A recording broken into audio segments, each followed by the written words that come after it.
Flamingo chef, show us what you got with cocktails and dishes that hit the sweet. Hey guys, Bill, the Kansas Flamingo chef. Did you miss me? I know it's been a while. I've been busy, but I'm not busy today, but I am busy being cold. It is 7 degrees outside and the wind chill is minus 14. That is not okay. I am not into that kind of weather. With that in mind, I'm going to be homebound for the next couple of days because it's getting ready to start snowing and I want bread. When I'm sitting at home and it's cold, I want bread. So I'm making bread. Simple bread that you can make, and you make it in an air fryer. Anybody can do this. I promise it's easy. Let's talk about what you need. You need an air fryer. You need one with a pretty decent sized basket. If you have a round one like this, they honestly work better for this, but a square one will work too. You're going to need some parchment paper or a parchment lining. Now these are circle parchment linings that you can buy for the air fryer. If you don't have this, simple parchment paper will work. You also need some regular parchment paper, and this is actually for the purpose of working the dough in a little bit. We're going to need some kind of stirring utensil. You can use a fork. I like these expandable whisks for this for dry stuff because they're just really good for that. Not real good for hot stuff. They will melt. You need a spatula or a wooden spoon. You do not need to use your KitchenAid or a blender for this. This can all be done with these simple utensils. You need some kind of mixing bowl. This is one that I have for my KitchenAid, but it works just fine. We're going to need a 2-cup measuring cup. We're going to need some kind of 1-cup dispenser for your for flour, a teaspoon and a half teaspoon measuring, and then we're going to talk about other stuff we need as far as ingredients. Now, first and foremost, let's talk about the one everybody forgets about: olive oil. If you don't have olive oil, you can use just spray cooking oil. That's fine, but you are going to need this. You are going to need water. You're going to need ice. I know that sounds weird. Salt. I prefer coarse kosher salt, but you can use any kind of salt you want. You're going to need flour. I recommend you either use bread flour or all-purpose flour or a mixture thereof. This is actually a mixture that I keep in my kitchen, which is 3 parts all-purpose to 1 part bread. But you can use just all-purpose flour. It works perfectly fine. Sugar. I'm going to use a little bit of rosemary in this, but you don't need this. This is just because I like rosemary. And last but not least, yeast. Now, when you go to the grocery store to get yeast, and yes, they come in these jars, they also come in packets. You're going to see blue and red, right? So the difference is blue is what's called instant yeast. This goes directly into things without having to be mixed with water. Works great for this because we're going to mix all our dry ingredients. You could also use your traditional active dry yeast. Now, if you decide to go this route, you're going to have to do this a little differently. Instead of just putting the yeast into the flour, you're going to have to mix this with warm water, make sure it all dissolves, and then add it to the mixture. But for the purpose of saving time, we're going to use the instant yeast. Now, a lot of these instant yeasts will say bread machine on them. That's because this was originally designed to use in those old bread machines that everybody had in the 90s. If you still have one, good for you. I got rid of mine a long time ago. Let's put this together. It's really simple. First thing first, we're going to need 2 cups of flour. All I'm going to do is put 2 cups of flour right here into my mixing bowl. To that, I'm going to add a teaspoon of salt and also a teaspoon of just white sugar. As I mentioned, I'm using the bread machine instant yeast. We're going to need a half a teaspoon of it. If you're going to use the other yeast, the active dry yeast, then you're going to use the same amount, but you're going to have to stir that into some warm water, make sure it's fully dissolved before you do anything else. But with the instant yeast, we're just going to level off a half a teaspoon. At this point, you just want to mix your dry ingredients together really well. Like I said before, I'm going to add a little rosemary. If you have a favorite herb that you like the seasoning or the flavor of, you put just a little bit of that into your dry mix. It doesn't take a lot. But if you don't want to use it, it's fine. You don't need it. I just happen to like the way it tastes. Take your stirring utensil and mix this together really well. To my dry mixture, I'm going to add 1 cup of warm tap water. Now, if you'd rather use bottled water you warmed up in the microwave, be my guest.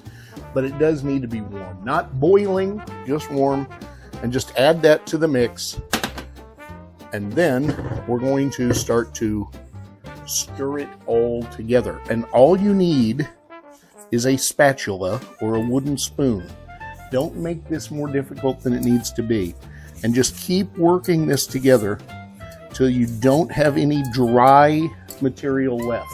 Until I have a ball of dough, something like that, just a rough ball. At this point, we want to warm the air fryer. So what I'm going to do is set it at 250 for a couple of minutes, just so the basket is not ice cold when we do this next part. I'm going to take my insert, whatever you're using to put in your air fryer. I'm going to spray just a little bit of olive oil on it to keep the dough from sticking, and move that around. And then all we're going to do next is just take our dough out of the container. And yes, my hands are clean before anybody asks, and it's sticky, so I'm going to get a little water. Oh, and by the way, if you're not used to working with bread dough, when you're using water, as far as on your hands, get cold water. Just make this into a ball and lay it right there on the parchment. And we're going to let that just kind of set for a second. Okay, my air fryer is preheated. And I'm going to take the basket out and take the drip pan out, and I'm going to drop 3 ice cubes in there. I know that seems weird. If you put a little water, that's fine. All you're doing is create a moisture barrier while your dough rises. So now we're going to take this parchment with the dough and set it in here in an air fryer that is turned off and that's warm. Slide it back in there to let the dough rise for about 20 minutes. It's been 20 minutes. Remember, the heat is not on, right? We just preheated this. And look at that. That dough has expanded to more than twice the size. So what I'm going to do now is take it out of this paper and put it on this workstation I've prepared. Now, before you do that, you want to take just a little bit of flour and sprinkle and move around just to make this easier to work, okay? So we're just going to roll that out of there. And again, if you have sprayed a little oil on there first, it'll come right off. If you don't, you're going to have a sticky mess. Now, all we're going to do, this is warm, we're just going to roll it over itself, the pull and turn method, and keep creating little pockets and tucking it into itself.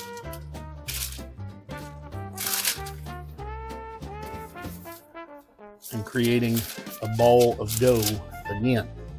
I'm going to roll it on this dry flour just to give it a little bit of soft covering so it's not sticking to my hands. And then we'll clean this parchment up or get another one, whichever you prefer. Put it back in here and go for the next step. At this point, my dough is still rising on its own. I'm going to turn the air fryer back on to preheat it once more, this time to 400 degrees for about 5 minutes. I use this air fryer enough, I can guess it pretty well. I set 5 minutes to get to 400. It took 4 minutes and 48 seconds. So now the time I've got it turned off, it's preheated to 400. I'm going to set this back in there again, and I'm going to leave it in there for about 5 minutes without the air fryer running. 5-minute timer just went off. Just to show you what it looks like. You can see it's completely filled up with space, right? So now we're going to set our temperature at 350 for 20 minutes. And then we'll be ready to check and see if it's done. It just beeped. I can't wait to see this. I am going to get a pair of tongs to take this out of here with. Force a habit, when I take bread out of the oven, or in this case the air fryer, I always set it on a piece of wood cutting block because it cools faster and it doesn't pick up any weird stuff from acetone. Oh my goodness. Oh my goodness. There it is. Oh, that is so pretty. So it's got that nice hard crust on the outside. It's still, you can feel the softness of it. That's going to be amazing bread. I need some butter because I'm going to slice it. This is an incredibly fast way to make bread.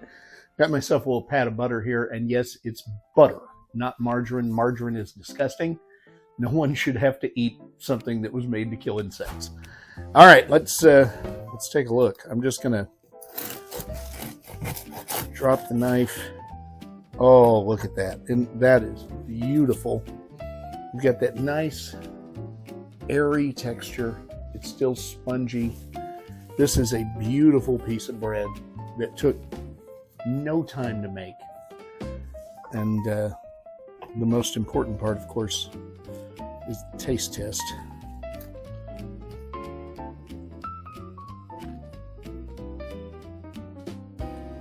I don't want to get too much butter on here. I just want a little flavor. There, you can see the little flakes of rosemary in there, which obviously if you don't use that, that won't be there.